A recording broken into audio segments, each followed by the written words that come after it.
He pai hoki te kite I a koe. It's great to see you. This week, Ignite and Elevate are back and meeting in small groups. Check out their Facebook pages. Next Sunday, the 26th of September, is our Ceravacity. It's the last day to sign up today, so email us. Everybody that's already signed up will be contacted via email, phone or text with details. We have a new date for the Te Whang quiz, which is the 30th of October. There will be more info on our Facebook page, or contact Hayley. Children and families, there is a Facebook Live at 10:30. Enjoy the service. Kia pai tōra.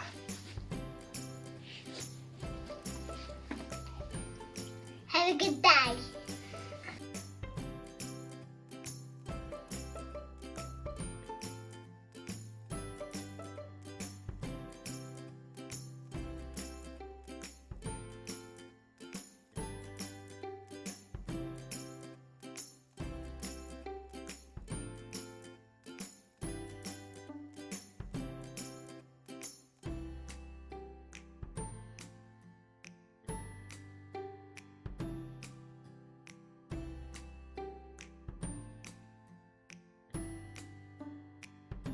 Morena Church family, Stacey Nelson here. Trust that you're all doing well. So it's sad that we're not able to meet together again this week, but I hope that all of you are doing well at home. Our house has been a wee bit crazy with two little people. There's been lots of building and goodness knows what going on in our backyard. Archie has a very vivid imagination, which has been great. But back to kind of some sort of normality this week with school starting, not just for Archie, but also for myself and for Jono in terms of 24/7. Been an interesting week, lots of young people just, I think, quite breathing a sigh of relief of being back to school, which I bet none of them would never have thought before.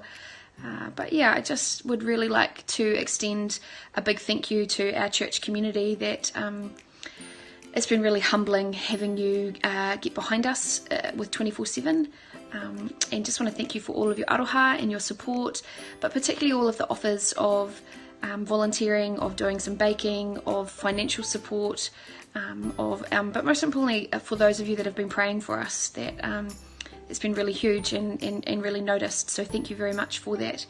I'll just ask you now to continue praying for Jono and I.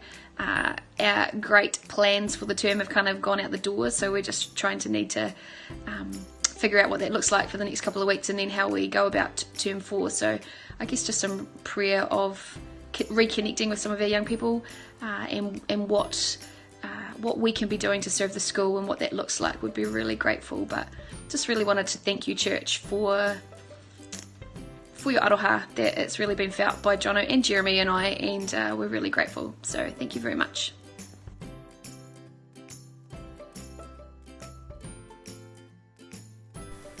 Here we have Sarah and Andrew Aiken for the Fast 5.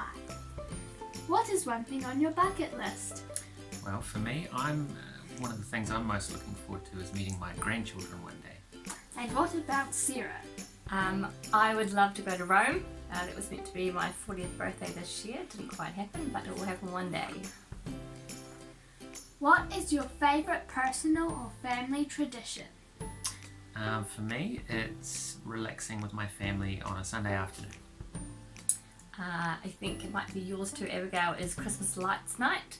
So it's our favourite night of the year, where we get together with Naomi and Sione and cousins and kids, and often a couple of other families, and Andrew maps out the best route to go around all the houses for Christmas lights, and we have fondue and watch little kids do Christmas videos on YouTube, and then we go for a big drive with Christmas tunes, and we swap cars and we get out of cars, we take pictures, and we're really silly, and it's, I think, the highlight of the year. We also roast marshmallows. What is the best advice you have ever received? For me, it was just before my granddad passed away. He said that one of the most important things in life was to always hold on to your faith in God, because it will help you through hard times like nothing else can. For me, it's often people's responses are less about you and more about them, so just be careful about what you choose to take on. I find it really helpful piece of information navigating through life. Other than Jesus, which famous person in history would you like to spend the day with? For me, it would be Chuck Missler. He had an incredible knowledge and depth of knowledge and breadth of knowledge of the Bible, and it was really inspiring for me. For me, it would be C.S. Lewis. He is the one that made me fall in love with classical mythology and with reading, and probably the reason I became an English and classics teacher, even though I'm not doing that anymore. And I think he's also an incredibly wise man who had some very interesting insights into our world today. Nadia. What do you love about Jesus? I love that he shows me grace and mercy. Grace is when you get what you don't deserve, and mercy is when you don't get what you do deserve. So I think both of those things are really important to recognise as Christians, that we're beneficiaries of both of those things. For me, I think it's that Jesus loves us so perfectly. As human beings, we do our best to love each other, but we're flawed and we don't always execute that well. But Jesus is the definition of perfect love, and we can always go to him, and yeah, I think that's pretty good. And that is our Fast Five, people. Goodbye!